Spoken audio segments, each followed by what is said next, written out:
Asan ako? Ba't nandito ka? Hindi ko alam. Ikaw ba't nandito ka? Kinidnap ko kayo. Sa lahat ng pwedeng kasama sa kidnap, ikaw pa talaga. Hindi ka pa nasanay. Lagi mo naman akong dinadamay sa mga kamalasan mo sa buhay eh. Bigay niyo sa akin mga gamit niyo. Ay kuya, ito po wallet ko oh. Pasensya ka na kuya, yan lang kaya kong ibigay ah. Sabihin mo lang kung may pagkukulang, kaya ko namang gawa ng paraan. Huwag mo lang hanapin sa iba. Ay, ito pa bag ko kuya oh. Marami pong laman yan.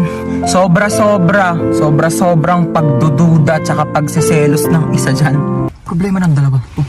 Akin ang cellphone nyo. Ito po kuya. Kinidnap ko ang anak mong si... Princess po. Princess. 1,000,000 kapalit ng buhay niya. Ay nako, sabi ni Princess wala na raw halaga ang buhay niya.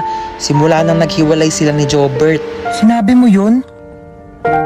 Princess, tumingin ka sa mga mata ko. Oo. Ba naman tong mga to, wala akong mapala sa inyo. Bakit mo ko niloko?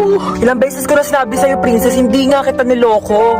Ay, sino yung babaeng kasama mo nung nakaraan? Kapatid ko yun, Princess. Sana sinabi mo may kapatid ka palang babae. Sorry din, di ko sinabi.